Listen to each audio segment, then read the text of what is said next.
کہ it insures rational use of talent. Yes, rational use of talent یعنی جو talent یا ذہانت ہوتی ہے، سوشل اسٹریٹیفیکیشن اس کا عقلی لاجیکل یوز جانتا ہے کہ ٹیلنٹ کو ہمیشہ ہی اچھی پوزیشنز پر، اعلیٰ پوزیشنز پر پہنچنے کا موقع حاصل رہتا ہے.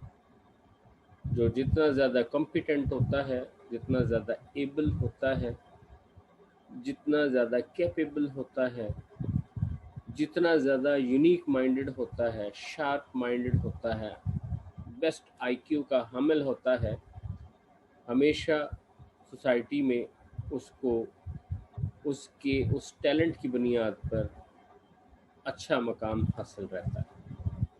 تو اسٹریٹیفیکیشن ہمیشہ ٹیلنٹ کو آگے آنے کا موقع فراہم کرتا ہے. Number 4، stratification prevents waste of resources. Yes, stratification always prevent wastage of limited resources because those who are at highest positions on the basis of their abilities and talents always try to manage the resources in a best way.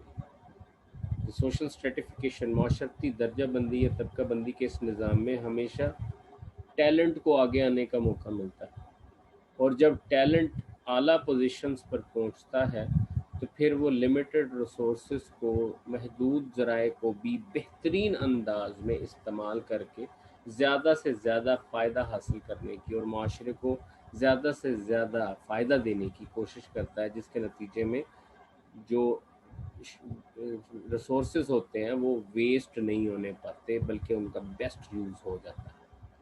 یہ اس کا چوتھا benefit اور function تھا. پانچواں function social stratification کا کہ social stratification increases group cohesion. Group cohesion is meant for the group unity. جیسے کہ ہم نے کہا کہ سوشل اسٹریٹیفیکیشن از اے اسٹریٹیفیکیشن اور the classification or the division of society into various groups. یعنی سماجی درجہ بندی یا طبقہ بندی کا بنیادی کام افراد معاشرہ کو مختلف بنیادوں پر چھوٹے بڑے گروہوں میں تقسیم کر دینا. تو جب لوگ چھوٹے بڑے گروہوں میں تقسیم ہو جاتے ہیں تو پھر وہ اپنے گروپ کے ساتھ اٹیچمنٹ ڈیولپ کر لیتے ہیں، اور یہی اٹیچمنٹ ان کی گروپ یونٹی کا باعث بنتی ہے. تو social stratification always increases group unity اور cohesion. Number 6، social stratification pursues different professions. کہ سوشل اسٹریٹیفیکیشن یا معاشرتی طبقہ بندی میں، اس نظام میں لوگوں کو معلوم ہوتا ہے کہ کون سا پروفیشن زیادہ انکم کا حامل ہوگا اور کون سا پروفیشن مینیل ورک کو انکریج کرتا ہے. تو لوگ ہمیشہ اس پروفیشن کو، اس جاب کو، اس آکوپیشن کو، اس پیشے کو جوائن کرنے کی کوشش کرتے ہیں جس کے ذریعے ان کے آمدنی کے ذرائع میں اضافہ ہو اور وہ بھی اعلیٰ درجے کے حامل افراد کہلائے جا سکیں. ٹھیک ہے، تو it always encourages to those people who wants to get maximum income and who wants to get the higher status into the society. Number 7, social stratification is very much essential for social control into the society. کیسے معاشرے میں سماجی control کیسے یہ develop کرتا ہے social اسٹریٹیفیکیشن؟ اس طرح سے کہ معاشرے میں جب طبقہ بندی ہو جاتی ہے تو کچھ لوگ ہائر رینک پر ہوتے ہیں، کچھ لوگ مڈل رینک پر ہوتے ہیں اور کچھ لوگ لوور رینک پر ہوتے ہیں. ہائر اتھارٹیز ہمیشہ آرڈرز ایشو کرتے ہیں اور ان بٹوین یا مڈل کلاس اور لوور کلاس ہمیشہ ان آرڈرز کو اوبے کرتے ہیں. یعنی ٹاپ ٹو باٹم ایک ہائرارکی موجود رہتی ہے اور کوئی بھی اپنی حدود سے تجاوز نہیں کرتا، طاقت اور اختیار کا ایک بہترین نظام قائم رہتا ہے۔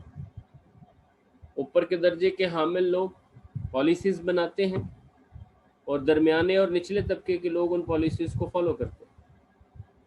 تو ایک بہترین ٹاپ ٹو باٹم ایک سسٹم قائم رہتا ہے اور اس سسٹم کے تحت سارا نظام چلتا ہے۔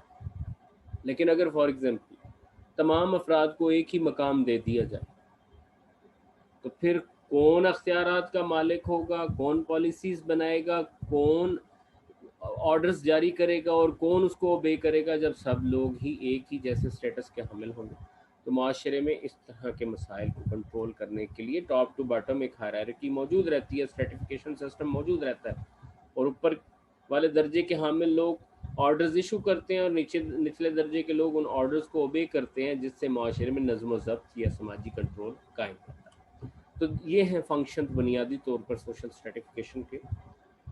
نیکسٹ موضوع ہے ہمارا اسی سوشل اسٹریٹیفیکیشن کے پورشن میں، جنہیں ہم ایجنٹس آف سوشل اسٹریٹیفیکیشن کہتے ہیں، یا ایلیمنٹس آف سوشل اسٹریٹیفیکیشن کہتے ہیں، یا ڈٹرمنٹس آف سوشل اسٹریٹیفیکیشن کہتے ہیں، یا سورسز آف سوشل اسٹریٹیفیکیشن کہتے ہیں۔ یعنی وہ کون سی بنیادیں ہیں جن بنیادوں پر معاشرے میں معاشرتی درجہ بندی یا طبقہ بندی کی جاتی ہے۔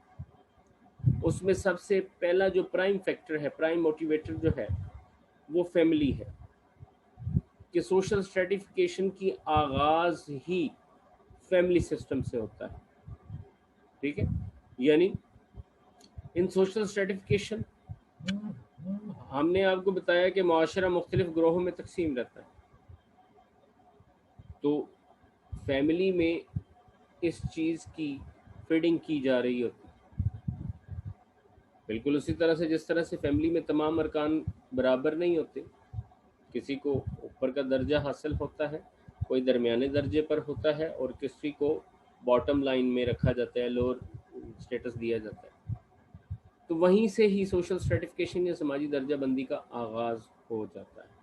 تو فیملی پرائم کنٹریبیوٹر ہے، انیشیل کنٹریبیوٹر ہے، جو معاشرتی درجہ بندی کر رہا ہوتا ہے گراس روٹ لیول پر، اور پھر یہی سوشل اسٹریٹیفیکیشن، یہی معاشرتی درجہ بندی آگے چل کے سوسائٹل لیول پر ہمیں دیکھنے کو ملتی ہے۔ اچھا، اس کے بعد جینڈر کے بارے میں نے آپ کو بتایا تھا کہ یہ سوشلی اور کلچرلی کنسٹرکٹڈ ڈفرینسز ہیں بٹوین میل اینڈ فیمیل، کہ مرد کیا ہے اور کیا کام کرے گا، عورت کیا ہے اور عورت کیا کام کرے گی۔ یہ بھی اسٹریٹیفیکیشن کی ہی ایک شکل، یہ بھی اسٹریٹیفیکیشن کا ہی ایک کنٹریبیوٹر یا سورس ہے، کہ کسی بھی معاشرے میں مرد اور عورت کو، چاہے ہم جتنا بھی شور ڈال لیں، لیکن کسی بھی معاشرے میں مرد اور عورت کو برابر کا مقام حاصل نہیں ہے، نہیں ہے، نہیں ہے۔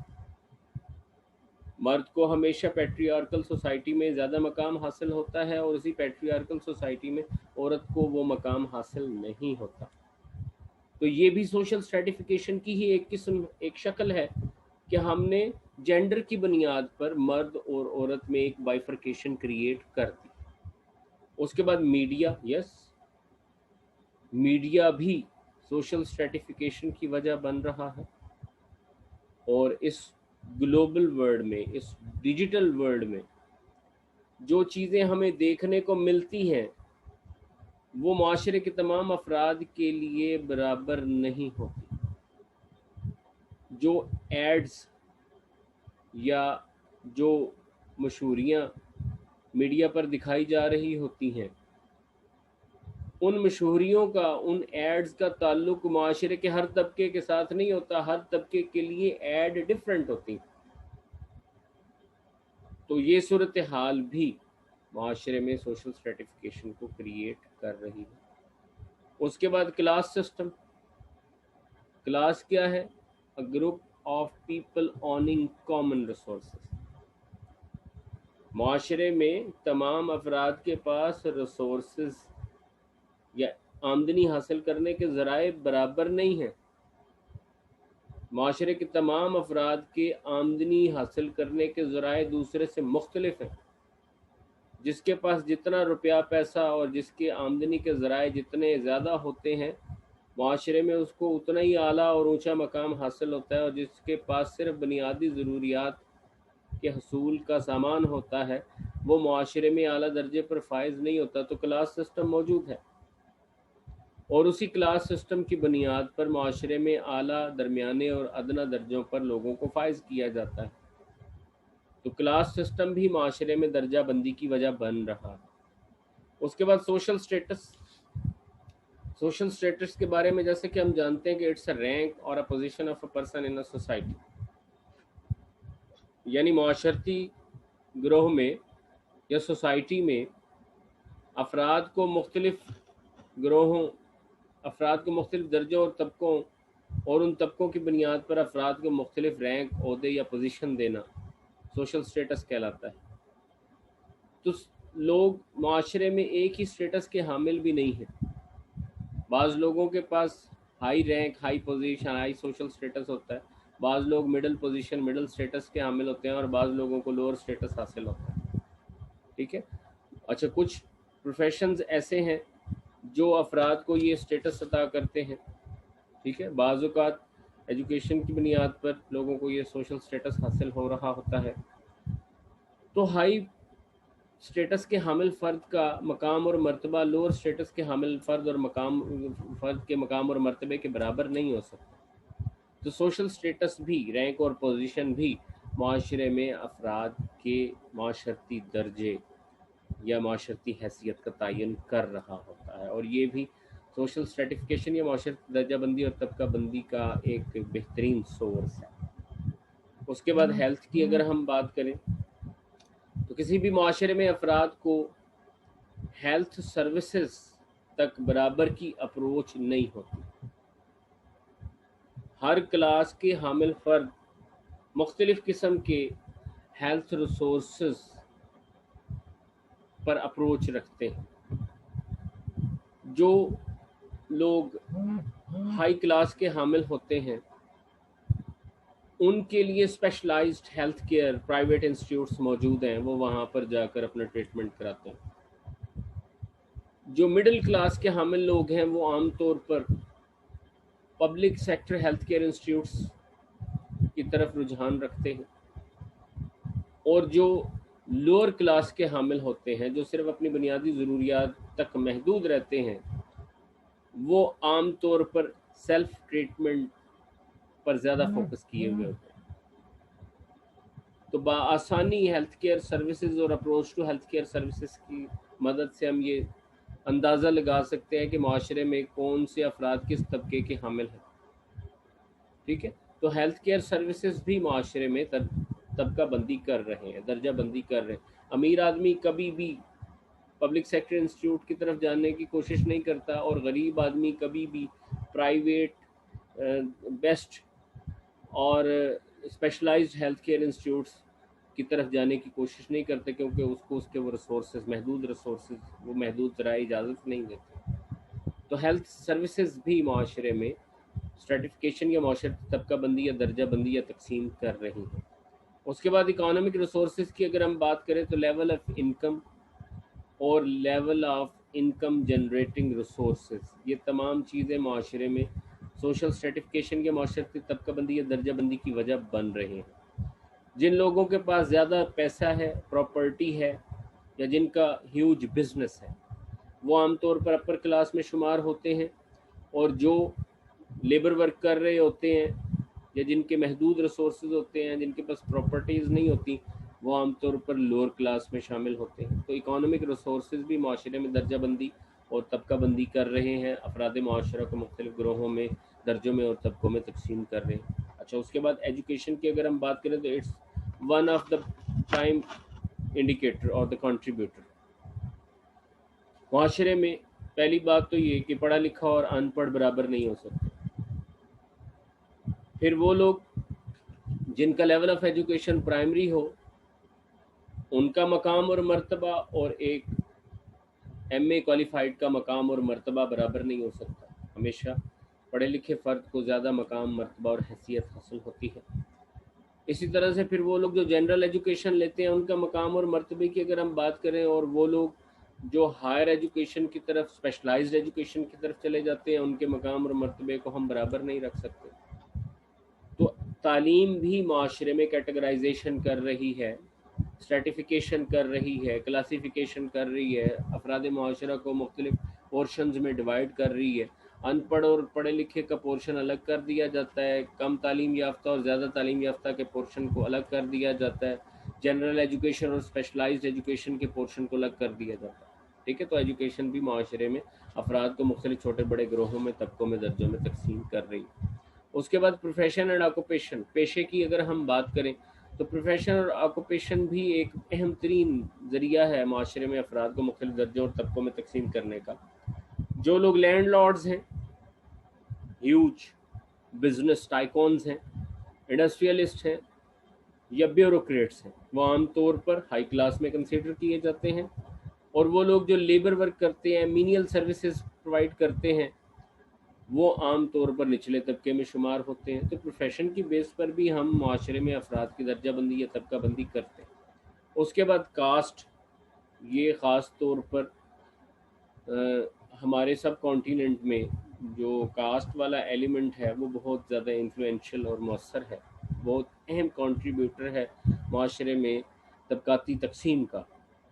ہمارے معاشرے میں کہیں پر بھی تمام ذاتوں کو برابر کی اہمیت اور حیثیت اور مقام حاصل نہیں، اگرچہ اللہ تبارک و تعالیٰ نے ہمیں گروہوں میں تقسیم کیا صرف ہماری شناخت اور پہچان کے لیے، لیکن ہم نے اس کو پہچان سے آگے بڑھا کر اس کو طبقہ بندی کے لیے استعمال کرنا شروع کر دی.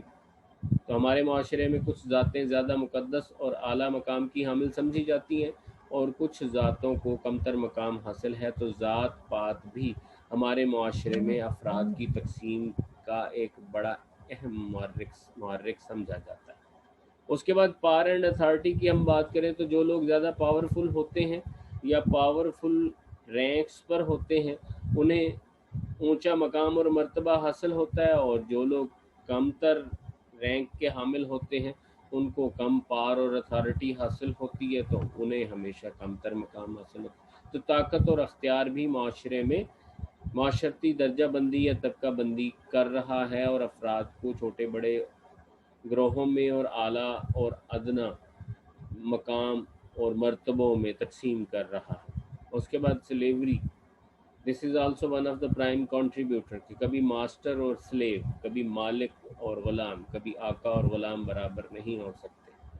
آقا کو ہمیشہ اونچا مقام حاصل ہوتا ہے اور غلام کو ہمیشہ کم تر حیثیت حاصل ہوتی ہے. This is the universal truth, this is the reality based phenomena of every society, کہ کبھی بھی آقا اور غلام برابر نہیں ہو سکتے. تو آقا اور غلام کی یہ تقسیم بھی معاشرے میں درجہ بندی کو پروان چڑھا رہی ہے اور معاشرے میں افراد کو مختلف چھوٹے بڑے گروہوں میں تقسیم کر رہی ہے. تو یہ ہیں بنیادی طور پر وہ پرائم ایجنٹس، وہ کنٹریبیوٹرز، وہ موٹیویٹرز، وہ سورسز آف سوشل اسٹریٹیفیکیشن جو معاشرے میں ہمیں معاشرتی درجہ بندی کرتے ہیں اور لوگوں کو مختلف چھوٹے بڑے گروہوں میں تقسیم کرتے ہوئے دکھائی دیتے ہیں. اور دنیا کا ہر معاشرے میں یہ فیکٹرز کسی نہ کسی صورت میں موجود رہتے ہیں اور افراد کو اعلیٰ، درمیانے اور ادنیٰ درجوں میں تقسیم کرتے ہیں، اور پھر اس تقسیم کے مطابق فرد کو معاشرے میں عزت اور احترام حاصل ہوتا ہے. تو آج کا ہمارا موضوع یہاں پر اختتام پذیر ہوتا ہے. انشاءاللہ اگلے لیکچر میں ایک نئے موضوع کے ساتھ حاضر ہوں گے. شکریہ.